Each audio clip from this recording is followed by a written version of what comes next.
Shalom. Gloria Pitzer a écrit ce petit poème intelligent qui illustre un grand mal, celui de remettre à demain. Je le cite. « La procrastination est mon péché. Elle ne m'apporte que du chagrin. Je sais que je devrais l'arrêter. En fait, je le ferai demain. » C'est très difficile. On raconte que le colonel Rall, commandant des troupes britanniques à Trenton dans le New Jersey, jouait aux cartes lorsqu'un messager apporta un message urgent indiquant que le général George Washington traversait le fleuve Delaware. Rall a mis la lettre dans sa poche et il ne l'a pas lu avant la fin de la partie. Puis, réalisant la gravité de la situation, il s'est empressé de rallier ses hommes pour faire face à l'attaque. Mais trop tard. Lui et beaucoup de ses hommes ont été tués et le reste du régiment a été capturé. Ces minutes de retard lui ont coûté la vie, l'honneur et la liberté de ses soldats. Notre histoire est jonchée de détritus de plans à moitié terminés et de résolutions non exécutées. Demain est l'excuse des paresseux et le refuge des incompétents. Or, on le dit très souvent, qui remet à demain trouvera malheur en chemin. Certains d'entre nous sont peut-être dans la vallée de la décision, à l'endroit où il faut décider, mais ils ne décident pas.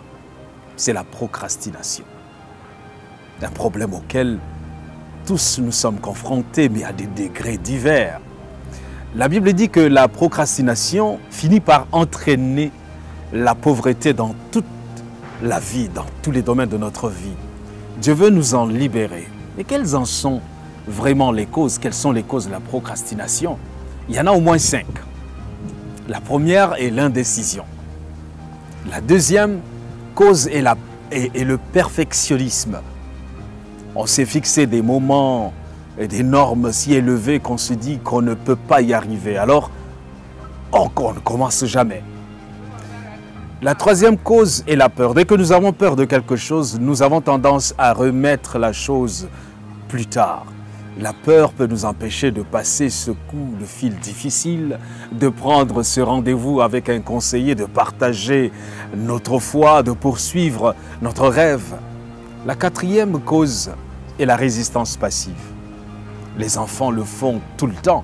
Vous leur dites de faire quelque chose et ils vous répondent « juste une minute ». La cinquième cause est la paresse. Proverbe 13, verset 4 dit « L'âme du paresseux a des désirs qu'il ne peut satisfaire, mais l'âme des hommes diligents sera rassasiée. » Le mythe de la procrastination est que si je remets à plus tard, ce sera plus facile. Mais la vérité est que la procrastination ne fait qu'empirer les choses. La procrastination, dans tous les domaines de la vie, a des conséquences destructrices. La tendance à remettre à plus tard gaspille des opportunités dans la vie. Éphésiens 5, verset 16 dit « Rachetez le temps, car les jours sont mauvais. » Lorsque l'opportunité frappe à la porte, ouvrez. Tant d'occasions ont été perdues parce que nous avons tergiversé. Le sage dans Proverbe 15, verset 19 nous met en garde. Le chemin du paresseux est comme une haie d'épines. Il est encore plus tragique de voir des gens qui ont remis à plus tard la visite chez le médecin et qui, lorsqu'ils y vont enfin, découvrent que le cancer s'est propagé de façon incontrôlable. Beaucoup de mariages s'effondrent à cause de la procrastination. Des divorces se produisent parce que les époux ont tardé et n'ont pas eu la conversation qu'ils devaient avoir. Ils n'ont pas pris le temps d'être ensemble, de régler leurs différends. Alors comment se libérer de la procrastination? Tout d'abord, reconnaissez votre problème, confessez-le à Dieu et demandez son aide. Ensuite, arrêtez de vous trouver des excuses. Proverbe 22, verset 13 dit « Le paresseux est plein d'excuses ». D'autres versions disent « Il y a un lion dehors ». Enfin, grâce à l'aide du Saint-Esprit, fixez une échéance et planifiez-la. Proverbe 13, verset 16 dit « Tout homme prudent agit avec connaissance, mais l'insensé fait étalage de folie. » Commencez maintenant, pas le mois prochain. Commencez maintenant, ni même demain, ne commencez pas la semaine prochaine. Mais dites-vous que c'est aujourd'hui. Ne dites pas « je le ferai un jour ». Ce jour, c'est aujourd'hui. Vous devez le faire maintenant. Il n'y a pas de meilleur moment que le présent. Comme le dit si bien Jacques au chapitre 4, verset 17, « Celui donc qui sait faire ce qui est bien et qui ne le fait pas commet un péché. » Tout ce que Dieu vous appelle à faire dans votre vie, faites-le maintenant.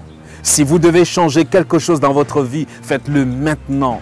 Si vous devez vous réconcilier avec quelqu'un, faites-le maintenant. S'il y a un devoir à faire, oh oui, faites-le maintenant. Arrêtez de scruter à longueur de journée vos écrans. Décidez d'agir utile.